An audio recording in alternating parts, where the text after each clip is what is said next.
Nossa palavra nessa noite está lá em 2 Coríntios, capítulo 3 e versículo 12. Que o Senhor possa trazer esse entendimento nessa noite e nós possamos sentir o Espírito nos falando. Oh, aleluia. 2 Coríntios, capítulo 3 e versículo 12. Carta do apóstolo Paulo aos Coríntios.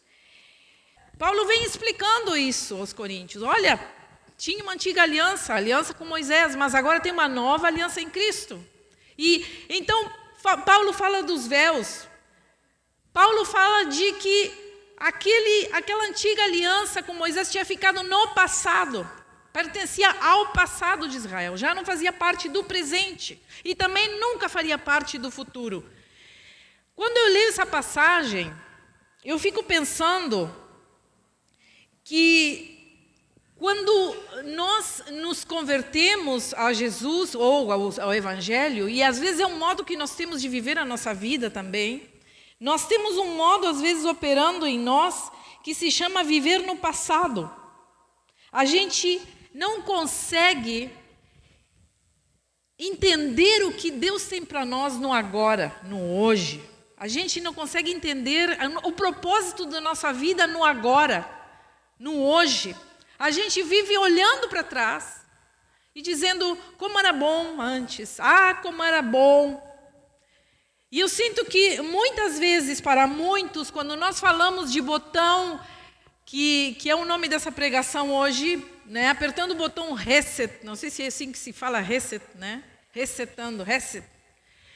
Quando nós pensamos em apertar o botão reset, que na verdade dentro dos computadores ou dos nossos smartphones, para alguns é até o botão do pânico, né? Porque Deus o livre apertar aquele botãozinho que nos celulares antigos a gente perdia todas as informações. Hoje parece que a gente tem que passar por vários processos para chegar ali. Mas quando nós apertamos esse botãozinho vermelho, nós sabemos que vamos perder todas as informações que já tinha naquele lugar e nós vamos ter que colocar novas coisas. Aí a gente perde lista de contato, aí a gente tem uma dor de cabeça mas a gente sabe que vamos ter que começar tudo de novo.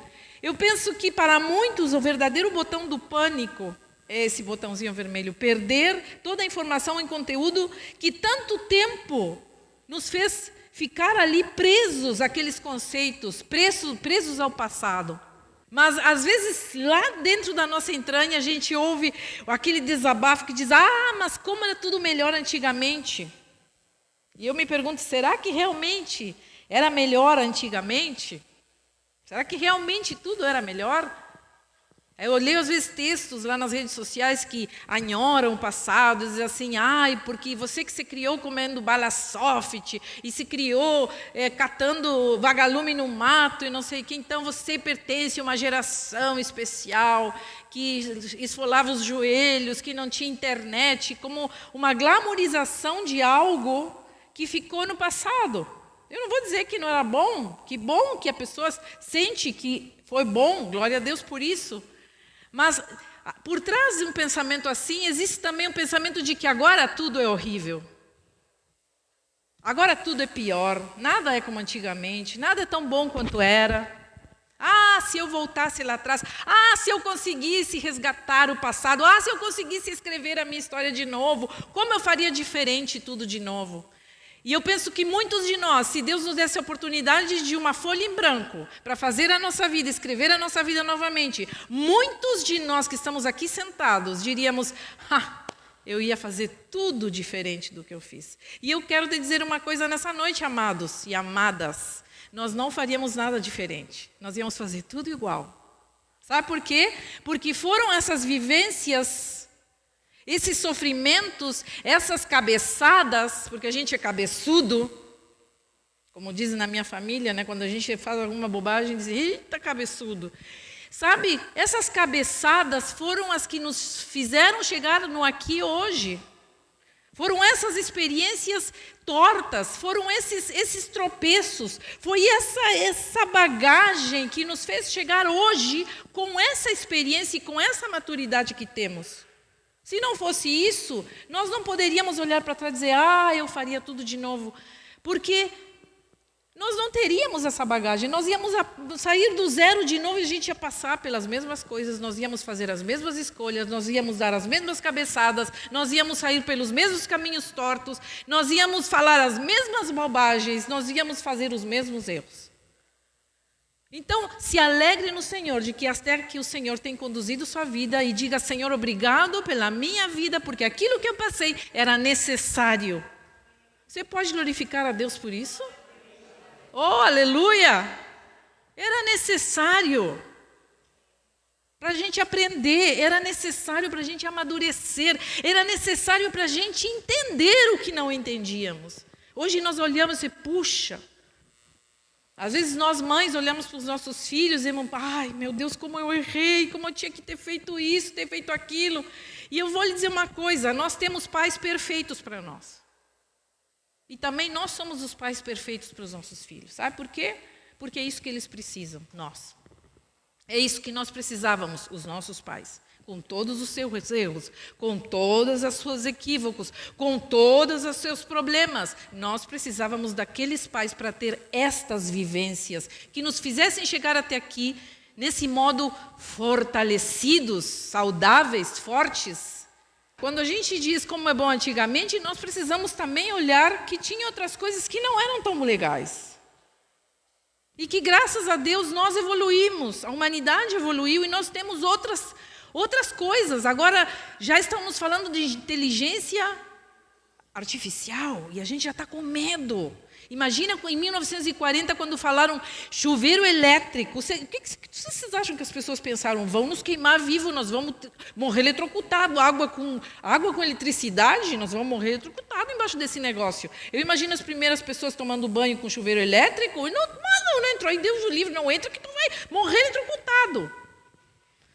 Mas tudo que é novo tem um nível de resistência.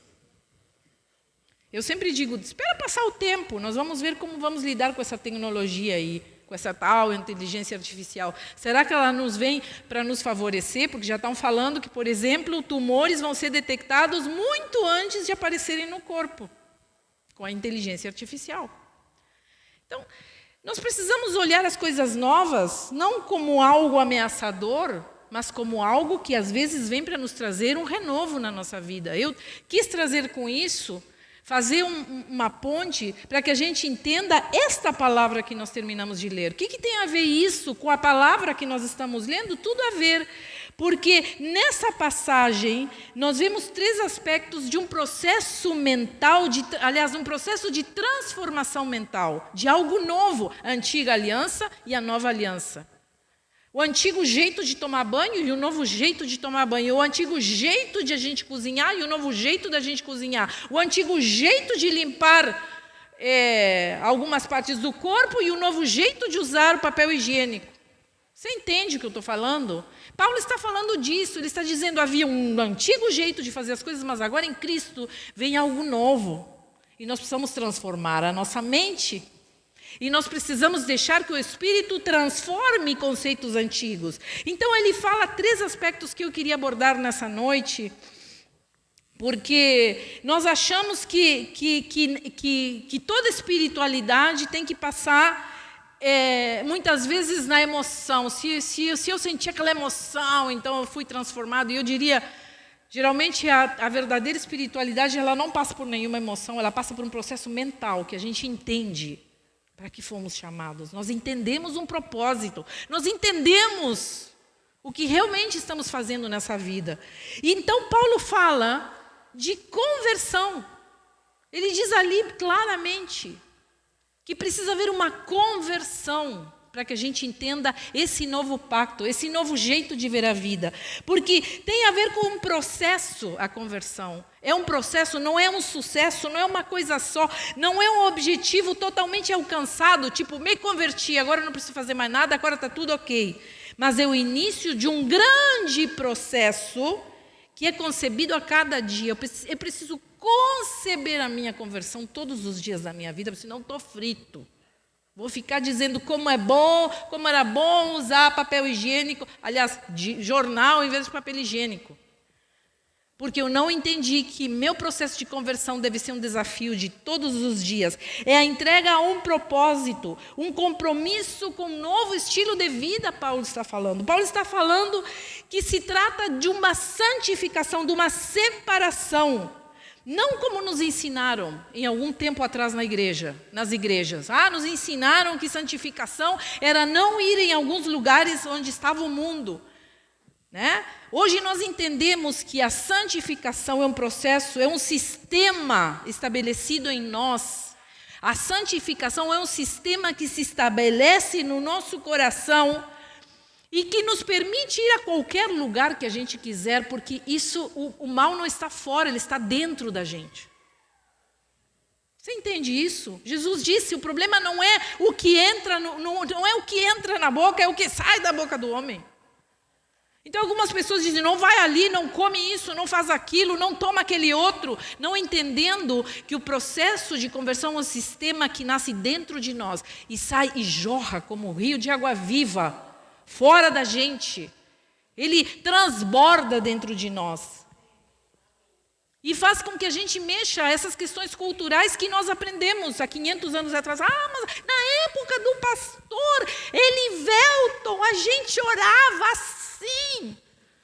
Mas, gente, sabe, a palavra foi revelada e é revelada a nós dia após dia, porque é um processo. Nós não chegamos no fim ainda.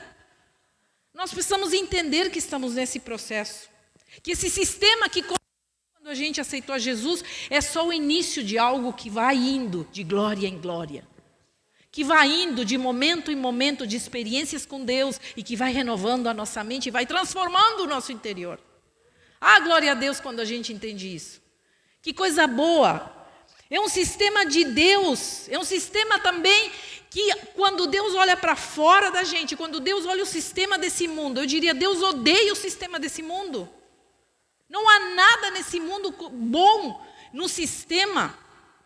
Porque ele está impregnado do pecado, de mentalidades pecaminosas. Mas quando nós estamos em Cristo, quando nós entendemos que Deus odeia o sistema, mas Ele ama o mundo, ama o pecador. Nos ama do jeito que somos, nos ama como pecadores que somos e nos permite entrar nesta nova aliança com Ele que vem transformando a nossa vida assim, aos borbotões, como a gente diz, num processo louco, porque a gente jamais se vê parado. Então a conversão ao sistema novo de Cristo me retira os véus, que tanto Paulo fala ali. Nos retira os véus. A gente diz ali, os judeus, diz Paulo, ainda estão com os véus, tapando o olhar que eles não conseguem enxergar o que Cristo fez. Mas quando uma pessoa se converte, são fortalezas mentais alicerçadas no sistema desse mundo, mas quando nós temos uma conversão em processo dentro de nós, nós entramos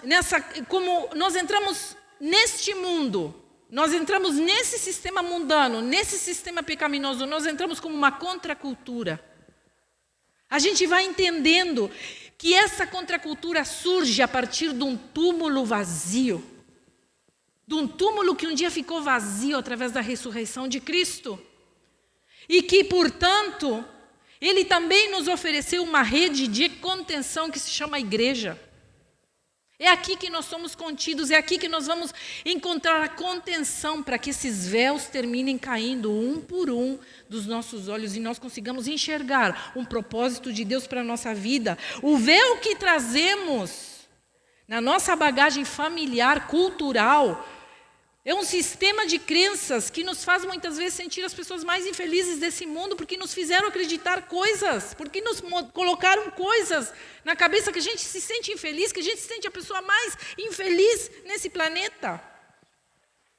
Mas nada mais é que uma forma de ver os problemas. Vocês sabem que eu fui ensinada dentro da minha família, o meu véu familiar, eu fui ensinada que eu tenho que cumprir com as expectativas da família.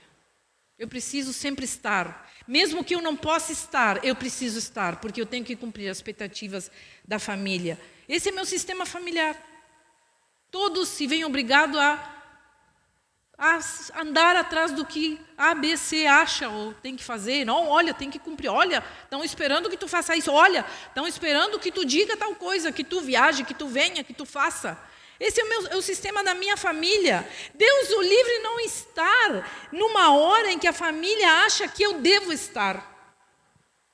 Eu não sei qual é o sistema familiar teu, cada um tem um sistema, cada um tem um véu a ser tirado, mas eu estou falando do meu véu, cada um tem um sistema a ser retirado. Agora, o que nos ensinaram sobre o que é ser, eu pergunto, o que nos ensinaram sobre o que é ser espiritual? Porque aí eu estou falando da minha família, mas quando falamos de espiritualidade, o que nos ensinaram sobre o que é ser espiritual? É uma pergunta que nós precisamos nos fazer nessa noite, porque, sabe, Jesus proclamou um tipo de espiritualidade que não tinha nada a ver com a cultura daquele momento onde ele chegou. Ele proclamou, ele fez uma contracultura daquilo que naquele momento se achava que uma pessoa espiritual deveria fazer. E havia uma expectativa, havia uma cobrança sobre ele. E ele disse assim, não, isso aqui não é... Não. Eu não me amoldo a isso, eu vim para fazer outra coisa. Eu vim para fazer uma coisa nova. Então, Jesus, e olha só, Jesus proclamou a boa nova e, no entanto, foi rejeitado. Ele foi rejeitado. E ele não foi rejeitado porque não fosse uma coisa boa, mas ele foi rejeitado porque era uma coisa nova. Era uma coisa boa que Jesus veio trazer, muito bom, mas sabe, o sistema antigo não permitiu, o véu antigo não permitiu que eles enxergassem as boas novas. Porque era mais importante se agarrar ao passado do que fazer algo novo. A coisa boa era vista como uma ameaça. Então, eu pergunto nessa noite, quantos de nós estamos querendo realmente receber algo novo de Deus? Ou vocês estão me ouvindo aí para aprender algo novo ou só porque tenho que ouvir a palavra essa noite? Que teu coração nessa noite possa estar tão receptivo ao Espírito Santo que tu possas dizer, eu quero aprender algo novo essa noite. E eu não tenho medo das coisas novas, porque eu vou questionar aquilo que me foi ensinado. Eu entendo que o novo vem para me trazer mudança, só que a gente não quer mudanças, a gente tem medo de mudar. A gente tem medo de sair da formatação em que vivemos há 500 anos. Nós temos medo das coisas novas. De repente Deus está fazendo uma coisa boa, nova. Oh, glória, aleluia, transformando a nossa vida, mas a gente tem medo, porque é novo, não conhecemos. O que vai acontecer se eu sair desse relacionamento? O que vai acontecer se eu sair desse emprego? Vou fazer outra coisa nova que eu não sei o que é. São medos. Mas quando o Senhor Jesus transforma a nossa mente, nós entendemos, Senhor, se é para ser bom, eu abraço o novo mesmo que eu não conheça. E me desapego daquele sistema antigo. Porque até aqui não está sendo legal, Senhor, não está sendo bom. Minha vida está andando em círculos. Então eu corto com as coisas do passado. Agora, a fé é ter abertura para a verdade. Não importa quais sejam as consequências. Não importa onde isso possa nos levar. Porque, sabe, as crenças que nós temos é um sistema seguro. Nós nos sentimos seguros nos sistemas que temos de crenças. Mas a fé é insegurança. Quando nós andamos num caminho de fé, nós nunca sabemos o que vai acontecer, porque é por fé. É uma coisa insegura, eu não sei como eu vou viver amanhã, eu não sei o que vai acontecer, porque eu estou nas mãos de um Deus poderoso, que está me guiando e Ele sabe da minha vida, então eu não tenho medo. Eu prefiro deixar aquela velha segurança que não me oferece nada e que está fazendo que minha vida fique uma droga, e seguir nessa renovação que o Senhor traz para mim. E seguir dependendo do Espírito Santo, que me traz frescor todos os dias, do que ficar nesse velho sistema de crenças. Precisamos, queridos, levantar os véus. Porque quando o Espírito Santo vem na nossa vida, Ele nos propõe coisas novas, sabe? Nos propõe coisas novas, a gente precisa estar aberto a isso. E aqui eu não estou falando, porque de repente na sua cabeça você está pensando assim, então pastor, eu vou engolir tudo porque é bom, é novo. Não, eu não estou dizendo isso. Eu estou dizendo que nós, diante das coisas novas, que a gente já não vai botando um pé assim, não. Eu estou dizendo que você questione as coisas novas. Devemos questionar. Mas dentro desse questionamento nós possamos ter o coração aberto para reter o que é bom. Dizer, bom, isso me serve, isso é bom, eu sigo por esse caminho. Eu continuo andando por esse lugar, porque às vezes essa postura de que o que era bom é melhor, o que é antigo era melhor, o que se fazia 500 anos é melhor, nos coloca numa postura teimosa. A gente fica teimoso, a gente fica batendo o pé com o que Jesus quer fazer na nossa vida através de uma nova aliança. E nós ficamos batendo o pé que nem os judeus.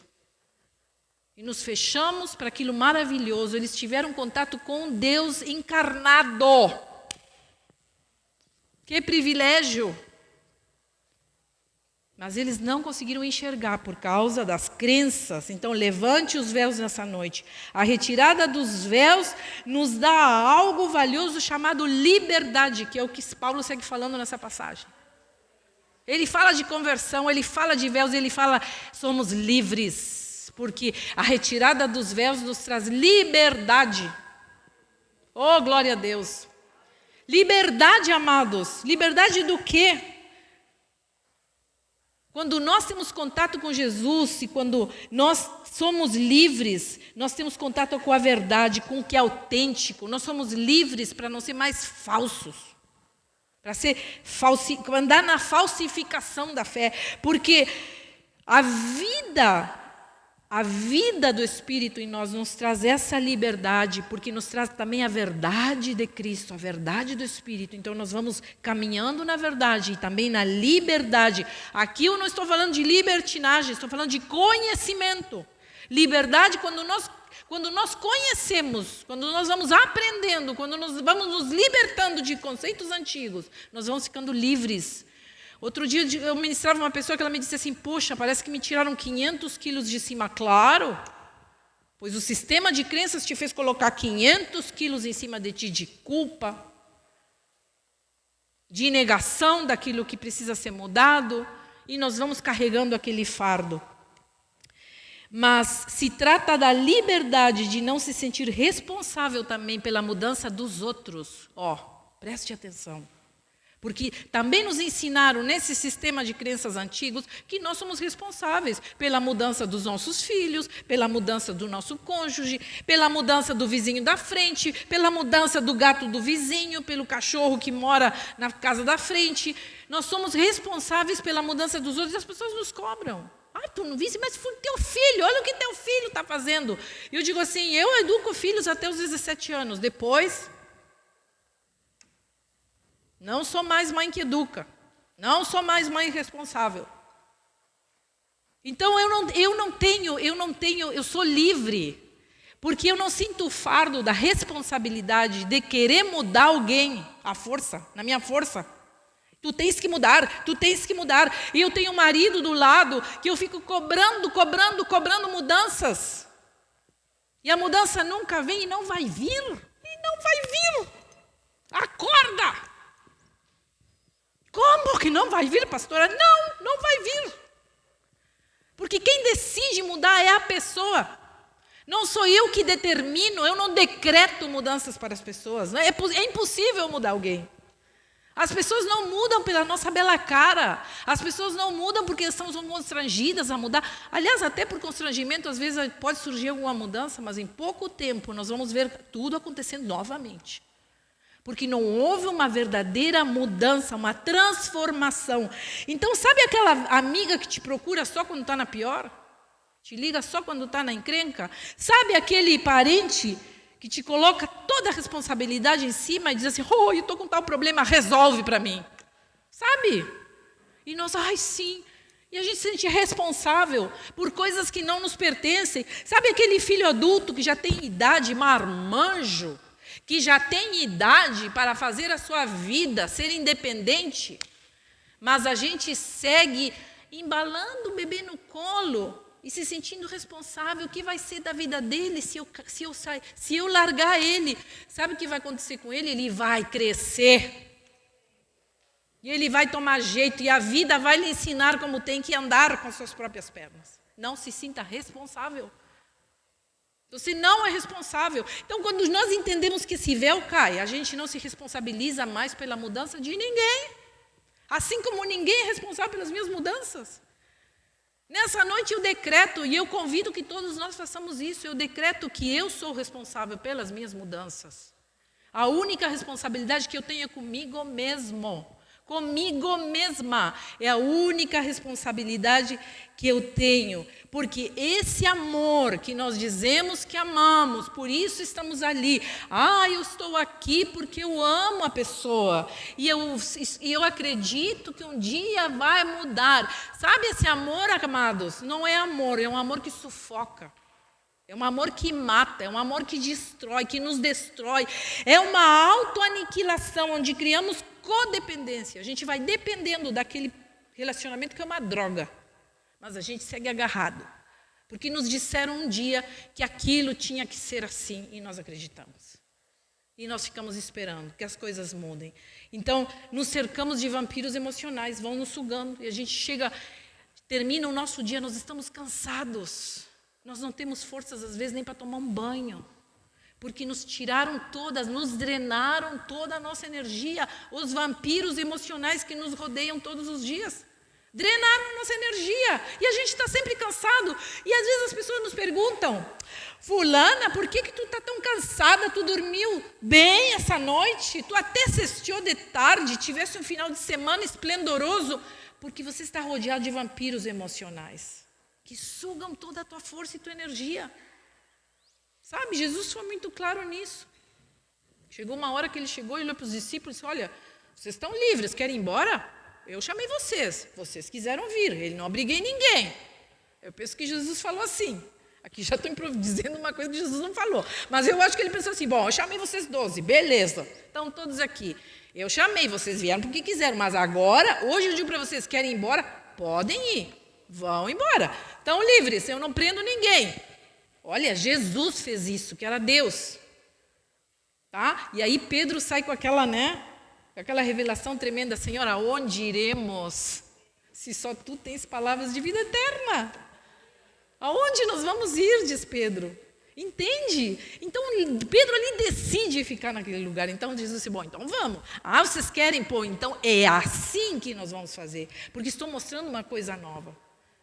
Porque aqui tem novidade, porque isto aqui é outra coisa. Não é aquilo antigo de Moisés, eu estou mostrando um novo caminho. Jesus fez isso e nós queremos ser salvadores da vida das pessoas, obrigando-as a ficar ali. Muda. Resultado: depressão, estresse, exaltão, aprisionamento nas velhas estruturas e por aí vai. Então eu lhe digo nessa noite: descanse, amado. Descanse, não se intrometa, não opine. Onde não se pediu opinião, não dê conselhos a quem não quer. A gente fica se intrometendo na vida dos outros porque acha que tem que falar alguma coisa. Ninguém pediu. Eu tenho esse conceito muito, jamais que alguém que não me peça conselho eu vou dar. Porque ninguém me pediu. Então, não se sinta responsável, não arque com as consequências dos outros. Ninguém pode ser salvador de ninguém. Liberte-se em nome de Jesus. Amém? Porque a religião nos ensina a usar os véus.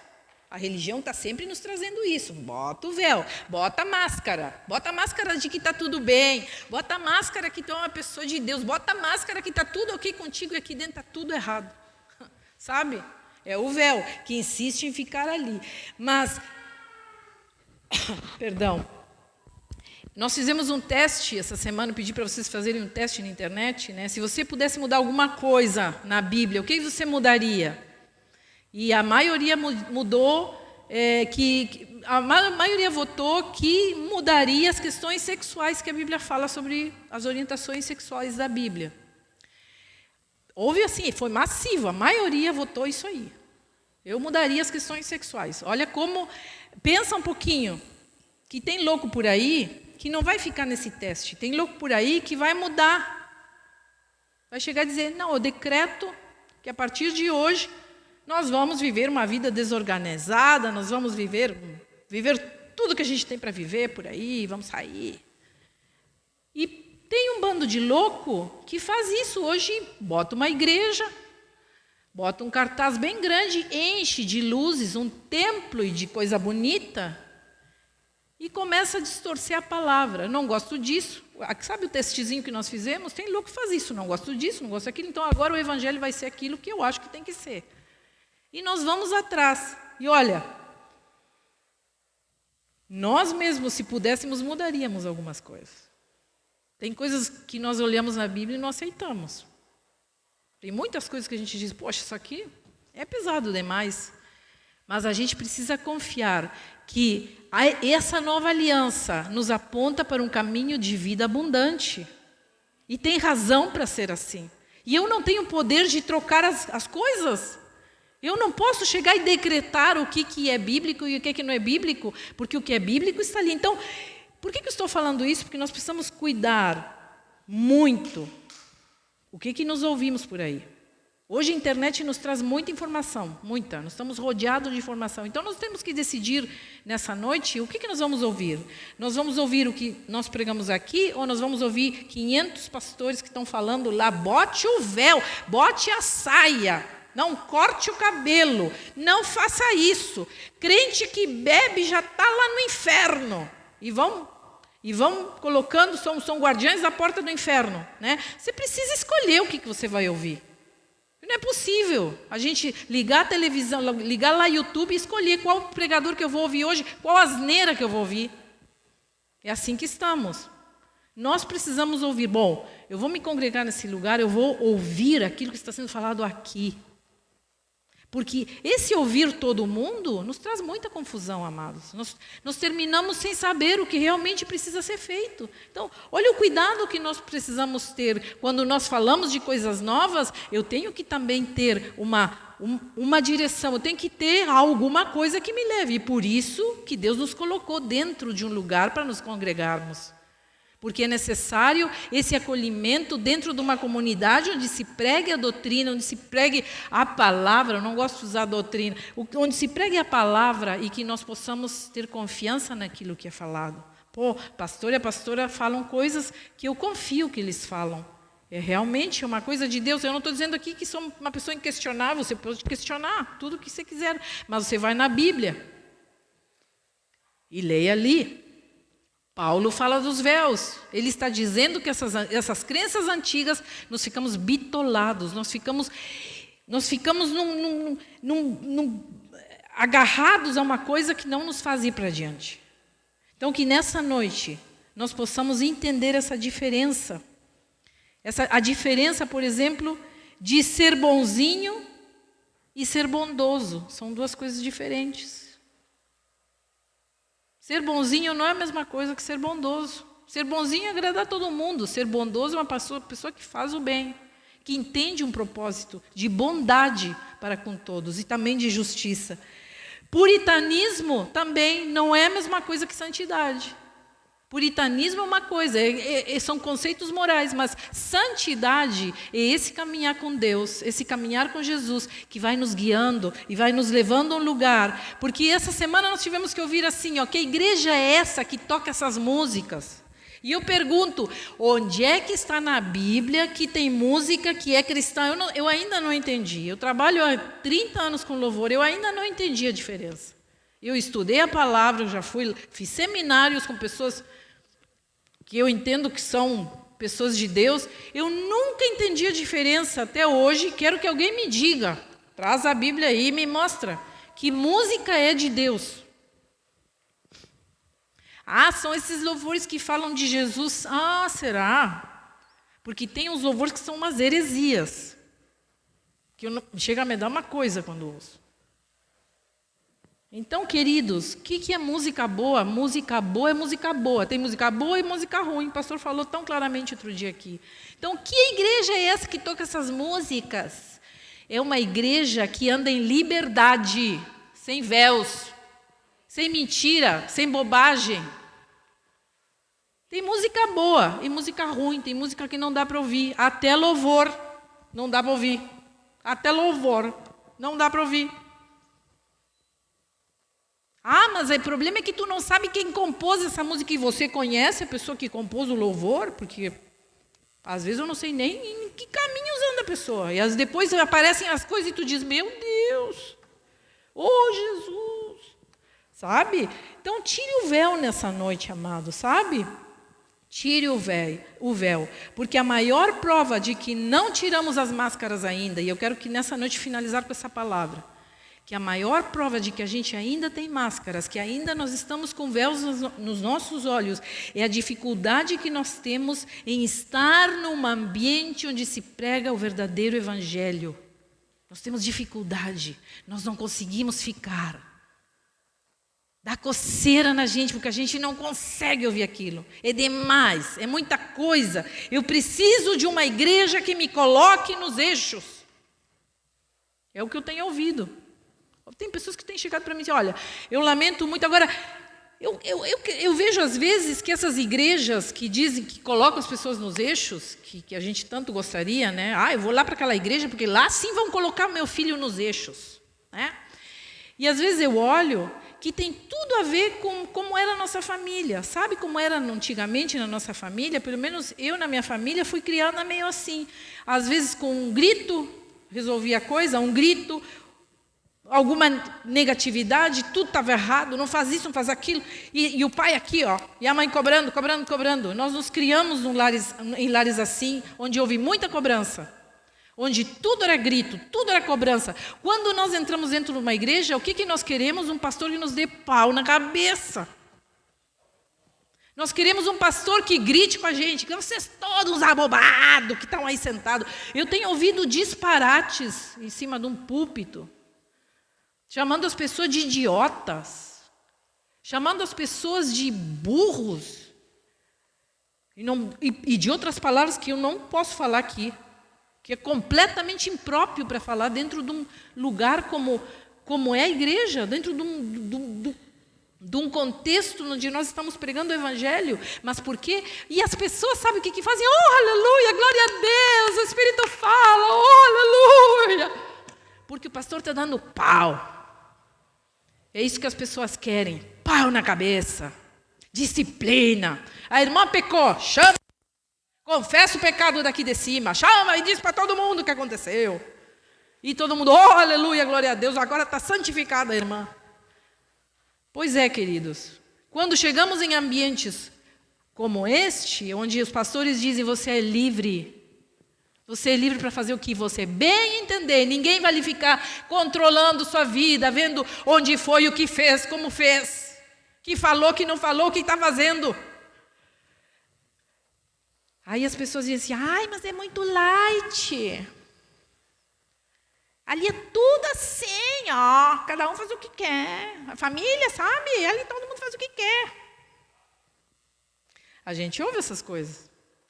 Deus me livre lá naquela igreja que não tem doutrina. E eu digo, o que é doutrina? É dar pau na cabeça das pessoas? Isso é doutrina? Fica fácil? Eu diria, para mim é um fardo. Eu não sou policial.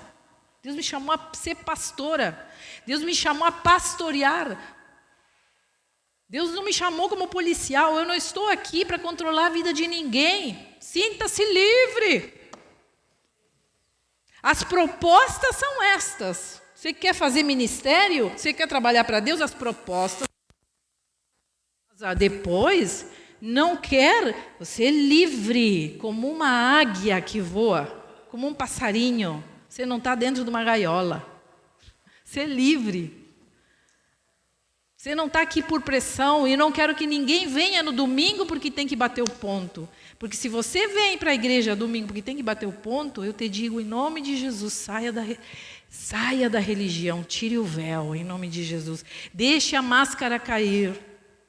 Questione a sua conversão. Senhor, será que realmente eu sou convertido? Será que eu realmente tive um encontro contigo, Senhor? Ou estou ali só para preencher um tempo? Estou somente, como diz Paulo ali, preso numa religião, no que Moisés fez há 500 mil anos? Amados, sabe, nós temos filtros mentais. Nós temos grandes problemas nesse sentido.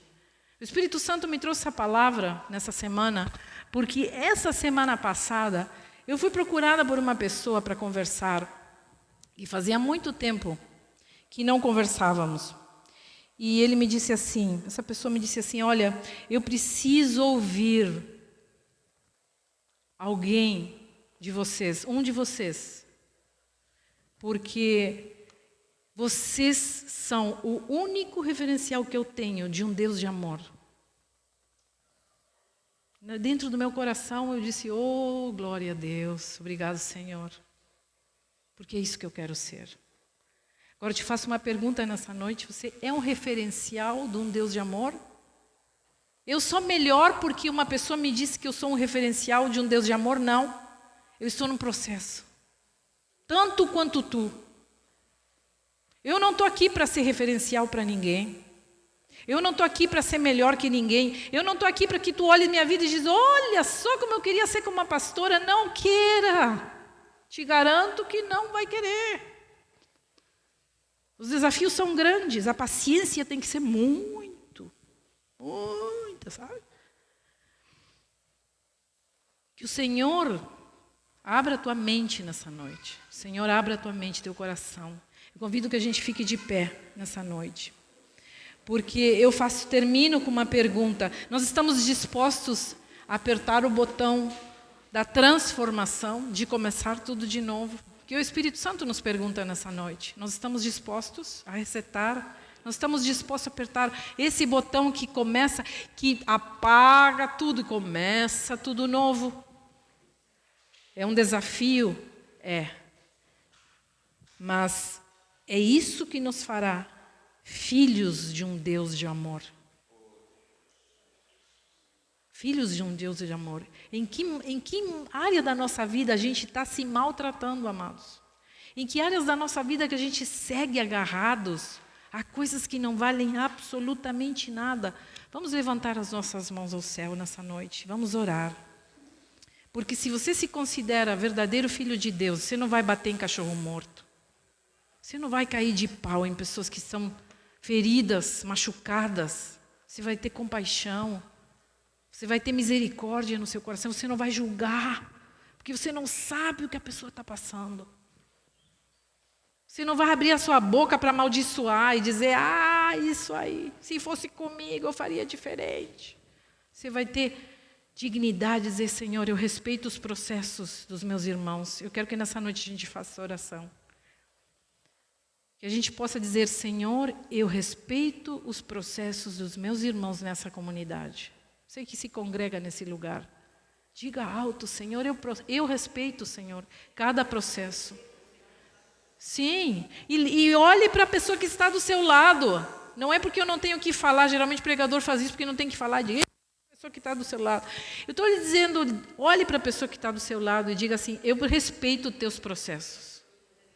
Se realmente respeita, eu quero respeitar os teus processos. Não respeito, mas eu quero respeitar. Eu quero respeitar os teus processos. Eu quero respeitar a obra que Deus está fazendo na tua vida. E já aproveita e começa a orar pelo teu irmão aí onde tu está. Senhor, coloca a tua mão sobre o teu irmão e começa a orar. Dizer, Senhor, que essa transformação comece a se dar nessa noite. Que nós possamos nessa noite, Senhor, deixar cair os véus. Que nós possamos nessa noite entender o propósito sem julgamento, Senhor. Porque nós não sabemos o que o outro está passando. Nós não sabemos o que o outro está vivendo. Nós não sabemos a obra do Espírito que está sendo feito no meu irmão, Senhor. Eu respeito o processo. Diga o nome da pessoa que está do seu lado. Diga o processo. Eu respeito, Senhor, o processo da fulana, do fulano. Eu respeito, Senhor. E eu confio que tu estás fazendo uma obra linda, grandiosa na sua vida, Senhor. Eu sei que tu conduzirás a sua vida. Ore para que Deus conduza, para que Deus dê uma saída, para que Deus mostre a sua vontade, para que Deus se mostre a essa pessoa que você está orando junto. Ó Senhor, dá um frescor, traz um frescor, Senhor. Senhor, que um ministério novo seja levantado através da sua vida, que ela possa alcançar tantas pessoas para ti, Senhor, nessa noite. Levante um clamor aí onde tu estás, em nome de Jesus, levante aí um clamor, oh aleluia, oh glória ao Senhor, te damos graças, Pai, te damos graças, Senhor, levante esse clamor de Senhor, me faz entender, oh aleluia, glória a ti, Senhor.